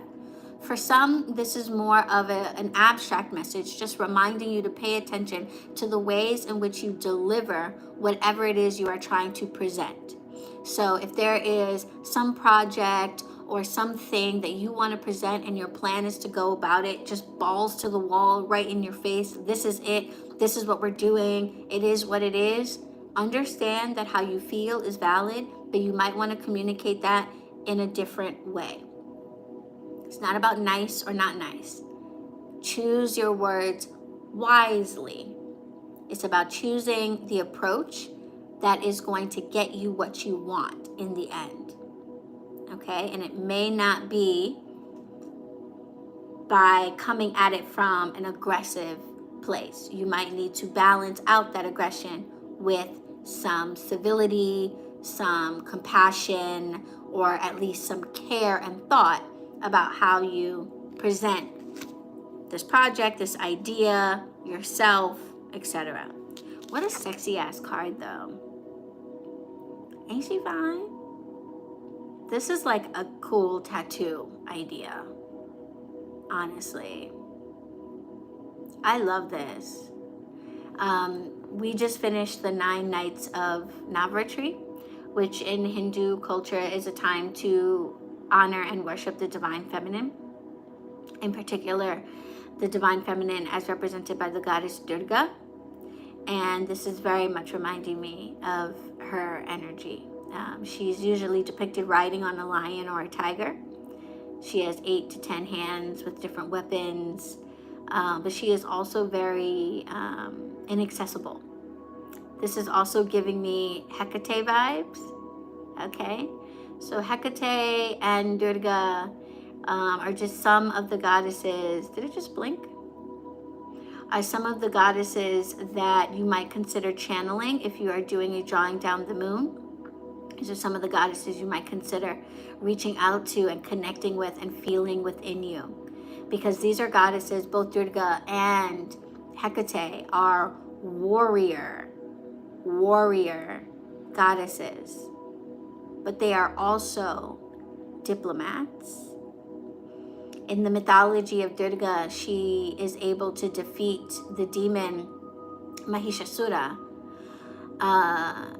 after warring with him and his army for 9 days, hence the 9 nights. And in the end, she gets the best of him. She is standing over him with her foot on his neck. And, you know, they've been warring, as you can imagine. A warrior goddess and a demon.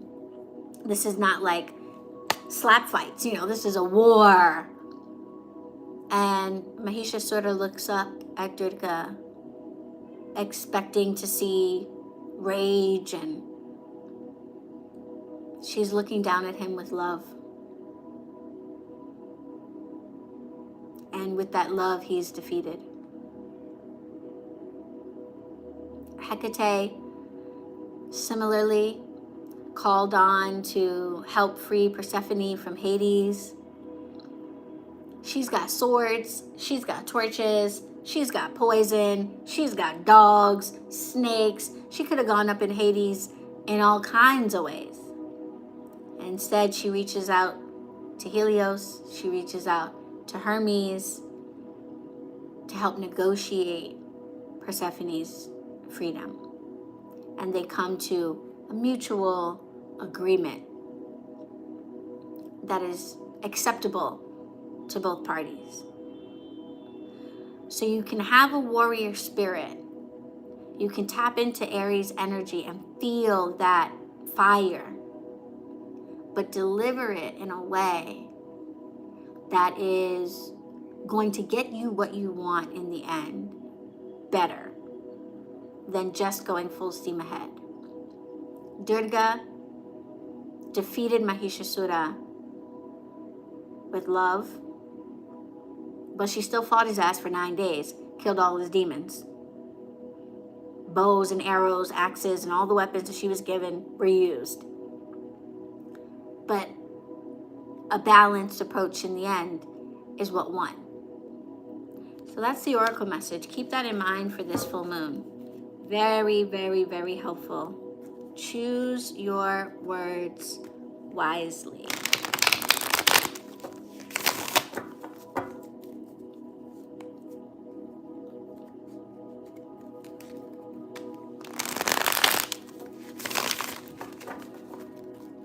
Let's get some specifics here.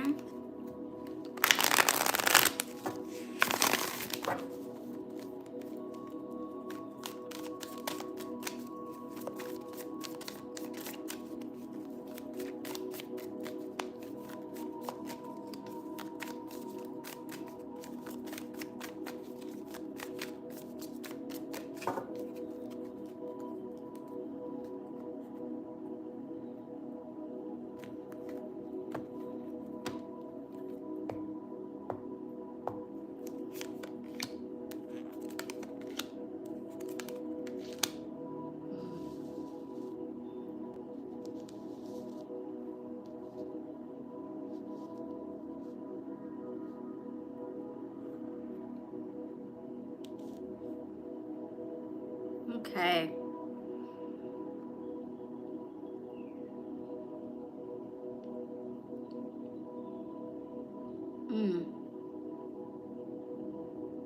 Okay. All right, so there's like some heavy energy around this full moon for a lot of us. This is very interesting. I think there's like a lot of transitions that are happening for people, and it feels like there's a lot of resistance to making those changes. We have the Queen of Wands in reverse coming up here in terms of how we're entering into this full moon. It feels like a lot of you are feeling a little bit disappointed with your magic. So I don't know if a lot of you are already planning on trying to revisit that or change that, but it feels like there's a desire to be more tapped in to your magical abilities. There's a desire to be more tapped in to yourself as witches, as practitioners. And it feels like a lot of us are experiencing kind of like a, I don't know, a little bit of like disappointment maybe, or hesitance around moving forward with this. I don't know if some of you are struggling with like identifying as witches, and maybe that's where this Sphinx message of choosing your words carefully comes in, where you feel like the word witch doesn't really sit well with you and you want it to, but you feel, yeah, Val said, I feel like a poser. Yeah, so, but I have not done a spell sober. Ah, well, that's definitely, you know, going to impact things for you, for sure. Yeah, that's what this energy feels like. Like I am struggling to identify as the powerful being that I want to be, or that I know myself to be, but there feels like there's some type of blockage where you guys are learning about magic, maybe casting some spells, but not necessarily feeling like you can really stand on that type of identity and really say with confidence that like, I know what I'm doing as a practitioner. I feel confident calling myself a witch. I feel confident that I have the tools and the ability to do things in the physical world that most people think can't be done. It's like a strong desire, but an inability to actually put it into work. And so for that, you're feeling very hesitant about calling yourself a witch, calling yourself a healer, calling yourself a reader, a diviner, calling yourself a priest or priestess. You feel it, you want it, but there's some barrier to really fully stepping into that identity. And it's a feeling of inadequacy, like I'm not there just yet, so I need to be really careful about how I identify or how I describe myself, because I don't feel like I actually can back it up when I say I can do these things or that I am this thing. And that's a really powerful thing to be going through in the October full moon, because here we are getting ourselves ready to get messages from our ancestors. And one of the things that my ancestors have been talking to me about is about my magic, why I have been given witchcraft as a tool, what I'm supposed to be using it for, why magic is real in the first place, what it's all about. This month and this moon phase in particular are going to be really important to a lot of you. There's going to be a lot of messages coming through to help you choose those identifiers and see what you really are and who you really are.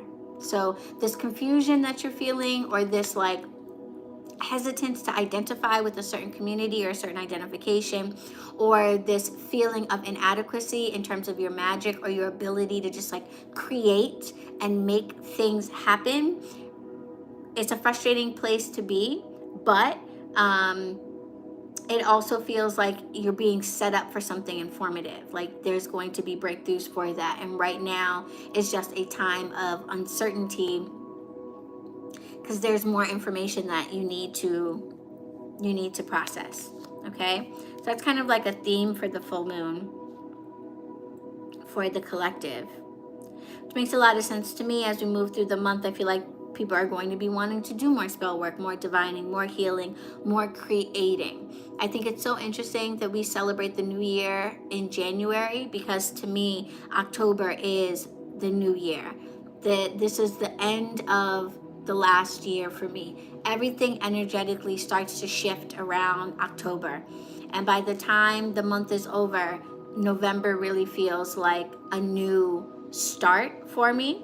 And I think a lot of you are feeling that way too. Like by the end of the month, the way that you are approaching your magic, your divination, the things that you create is going to be very different.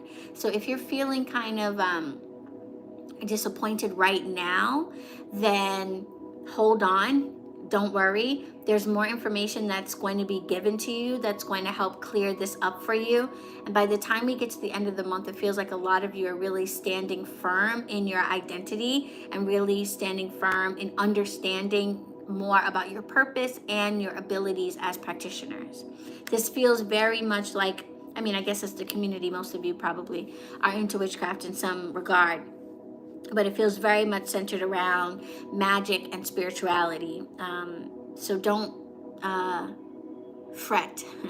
Don't be too disappointed or dismayed. This is the month of revelations for you, of messages, of transformation. Okay, and I can see that right now a lot of this is coming up for you in your home life with the Nine of Cups in the reverse. It feels like this is making you very uncomfortable. A lot of us feel very uncomfortable right now. This energy is shifting, the seasons are changing, and whenever that happens, there's a little bit of discomfort. You know that where you are is not where you want to be, and you feel and you hope that magic can help. But you don't feel confident enough that you can change your life through magic. I'm here to tell you, yes, you can. I am here to tell you, yes, you can. Okay? Whatever is going on in your personal life, emotionally, or in your family, or in your home situations that is making you uncomfortable, that you know is not the right space or place for you, that you know it's time to maybe sever some ties, let some folks go, and move on to other surroundings. There's a lot of hesitancy about that. And a lot of that has to do with the fact that you would like to use magic to make it happen, but you don't trust that you can. Okay? Dancing can help you be free. I agree with that. That is crazy you say that. Tomorrow, I am going to a dance event here in the Bronx, being held at Sankofa's house, to raise awareness for domestic violence. It is a dance your pain and stress away event. Basically going to just be dancing for 4 hours to release stress, release pain, release fear, release all of those. Video, please. I don't know about that, love. I'm going with some friends. It's for me. It's for a personal. I'm going to release my pain and stress, so I don't think I'll be recording much of what's going on, but we'll see. But probably not. But I encourage you guys to do something similar. That's great advice, Lauren Berg. That would definitely get things moving for you guys, okay? Dance, drumming, circles, masturbation. I just talked with live after. No, Sunday's my day off. Probably not.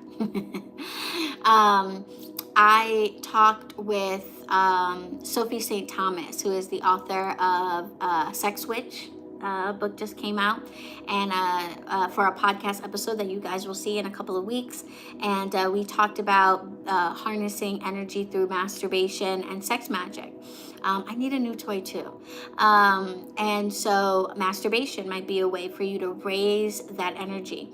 But however you do it, it's going to be important for you guys to realize that your current circumstances are not comfortable for a reason. First of all, trust yourself that you're right about that the discomfort that you are feeling is real and valid. And two, that you absolutely can cast yourself into a different situation. You absolutely can cast spells and work magic to change your life. Many of you want that for yourselves, but you don't have it yet because you have not yet had the experience or whatever it is, the message that is going to make you believe in yourself. But what I have to tell you from my own experience as a witch is you can't wait for that. You can't wait for something to descend out of the heavens and say, you are a witch. You have to do it. Yes, amen. Val said, can we all say amen for a new toy? Amen. Amen. May we all be blessed this Samhain season with new toys. May all of the crystal dildos rain down upon you. Okay? So mote it be.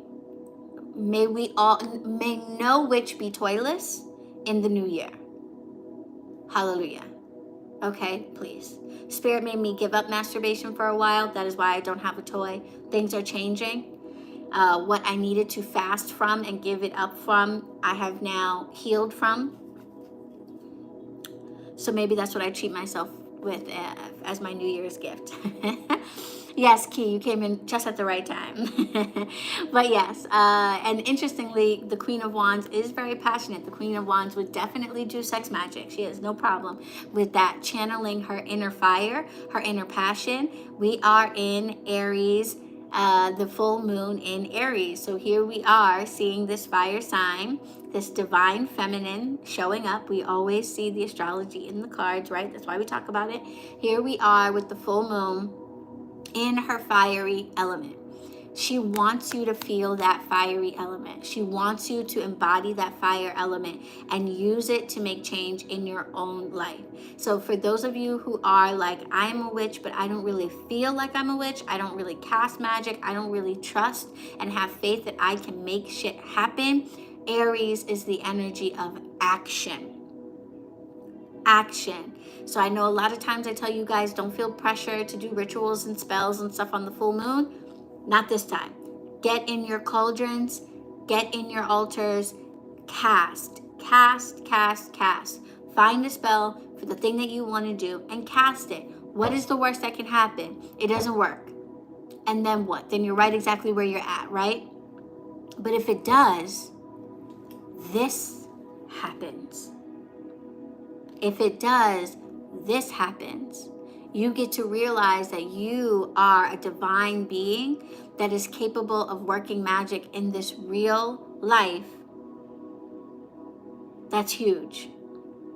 When you go from wanting to be a witch, wanting to be an artist, wanting to be a healer, and actually knowing that you are one, that is a huge moment, and that moment is happening for a lot of you this October, okay? But it doesn't happen because somebody shows up and says, you are an artist, you are a witch, or if you do this many things, or you sell this many paintings, and you are, no. You have to do first. Do, cast, create, and then see what happens. And watch your prayers come to be. Watch your dreams come to be. Watch what you cast for materialize right in front of your own eyes. Watch the vision that you had in your head play out right in front of you in your own eyes, and realize that you did that.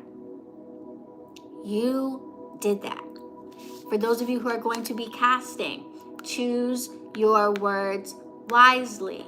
For those of you who are writing your own spells, writing your own cantations, writing your own prayers, or not even writing them, but choosing them, choose your words wisely. The spells that you cast this full moon are going to pop off. They are going to come to fruition. And so you need to choose wisely. What did James Baldwin? James Baldwin had a quote that said something like, kind of like, be careful what you wish for, but like, whatever it is that you ask for, you will truly receive it. So be ready for that. All right? Cast this full moon for your biggest dreams. Cast for all of them. Don't limit yourself in any way. The ancestors are saying this is the time. We are active. This is the time to ask us for not one thing, not two things, maybe three things, maybe five things, maybe 10 things. All the things that your heart desires. Put it into that spell, cast for it, and you're going to see it pop off for you. So a reminder to be very careful about what you are saying in your spell work or what you are writing in your petitions and things like that, because it's going to happen. Okay? Yay. How exciting. Where we're going from this is the Eight of Pentacles in the reverse. Okay? It's really interesting because what this opens up for you is a whole lot of stuff. Over this full moon period, as you get into your cauldron and into your altar and start working on these things and casting for these things, shit is going to start pouring into your lap. You are going to start seeing the rewards from your efforts coming through.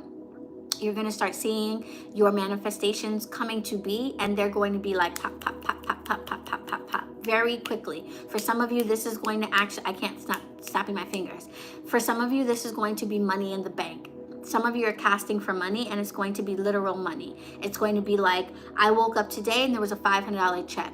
Then I woke up the other day and I got a refund. Then I found out about this good job and I'm going to get an advance. It's going to be boom, boom, boom, boom, boom. So be ready, be wise. You don't want to necessarily, take on too much, but look, fuck it. Don't even worry about that shit. Just let it happen, especially if it's money. That's what I like to say to Spirit. There was a time where I used to say like, I don't want to be overwhelmed, or I don't want to, and now I'm like, fuck it, overwhelm me. Give me all of it. Give me all the money, give me all the blessings, give me all the abundance and the resources, because I have faith and I trust myself that I am going to do great things with it. I know that I'm going to serve my community. I know that I am going to heal my own generational traumas. I know that I am going to pour back into my ancestors as they have poured into me. I know I'm going to do great things with all of this. So you know what? No more dancing around the issue. No more me being hesitant. No, I'm getting in my cauldron. I'm getting in my altar. I'm lining up all the things that I want. I'm asking for all of them. I'm speaking all of them into existence. All of these realities are available to me. And Spirit is saying, when you do that, get ready, because they are going to come through quickly, one after the other. They're going to compound on each other, and the things that you've been casting for are going to come to be. The only question then is going to be, are you ready for all of that to actually happen? So that is why I keep bringing us back to the oracle message, to choose your words wisely. All right, Spirit is saying no limitations. Ask for everything, petition for everything, cast for everything. Come to Spirit for all of it. We can make it all pop off. Just be wise in what it is that you ask for, but don't hold back. Okay, and how you ask for it, how you frame it. You know what I'm saying?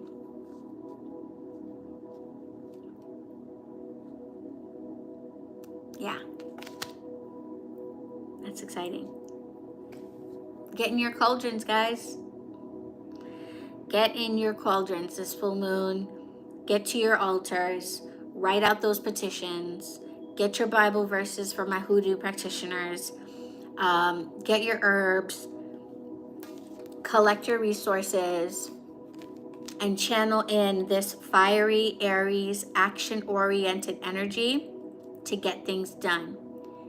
Remember to balance it out with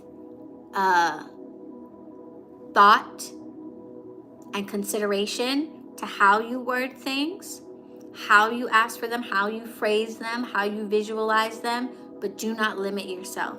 Cast for your biggest, wildest dreams, and don't feel like in one spell you can only cast for one thing. If you're working a prosperity spell, for example, you can cast for a new place and money in the bank and a better job. They don't have to be separate workings. And don't feel like Spirit can only give you one thing at a time, or that you are only capable of casting for one thing at a time. Not true. Not true. Okay? I want to see this turn around for all of us. By the time we get back together for ancestral readings at the end of the month, I want all of us to be feeling like this. Upright Queen of Wands. We are Beyonce. Absolutely. I want all of us to be feeling like this, where you feel like you can sit in confidence with your magic and who you are and what it is that you identify as. Okay, right now there is uncertainty, but the only way to rectify that uncertainty is to do it. And then when you see it all pay off, you're going to realize, oh shit, I was this all along. I just needed to take action and be executing it. But I was this all along. Okay? Yes, witches. He said, yes, yes, yes, witches. So be it. Yes, so it is for all of us. Absolutely. Absolutely. Lynn said, nice book to launch, Baby Witch. Is that a book that's already out, Baby Witch? To read. Love this tea and towel, still in bed and cozy. Wonderful. Happy Thanksgiving to any Canadian on here celebrating cooking dinner today with the newlyweds. Must be. Oh, happy whatever it is you guys are celebrating. So mote it be. Yes, absolutely. Thank you guys. Thank you. Oh goodness, it's after 10 already. Wow. All right, guys, I gotta run because I gotta still get dressed and head over to HQ. Shop opens up at 11. So I gotta go and turn on the lights and turn on the music and light the altars and get the incense going and all that stuff. And if you're in the area, come and stop by. We've got super amazing Samhain stuff on display. Leather Book of Shadows are going to be on sale, 20% off in the shop. Beautiful handmade leather journals from India I just got in with jute paper. So yeah, come on by. Thanks so much for tuning in, guys. I'm going to leave this up for a while so you guys can catch the replay. Especially in the beginning, we talked about a lot of important announcements and some important considerations for lives and things going forward. Don't forget to super chat, super thanks. Description box has the link to my tip jar. If you received a message today, if the message that came through was helpful in any way, first of all, take it to heart. Let it improve your life. Let it make this moon phase go smoother. But then consider pouring back into me and this platform by saying thank you in some way. And I've made a lot of options available for you. So if you have any questions, Val says pay the switch. I second that notion. Thank you, Cynthia. Thank you, Val. Thank you guys for being here. I will catch you all in the next live. Make sure to turn on your notifications because I think I'm going to come live next week just to give you guys some updates on some stuff, okay? So you won't want to miss it. All right. Have a great day. Happy full blood moon and blessed be. Hey, Jeanette.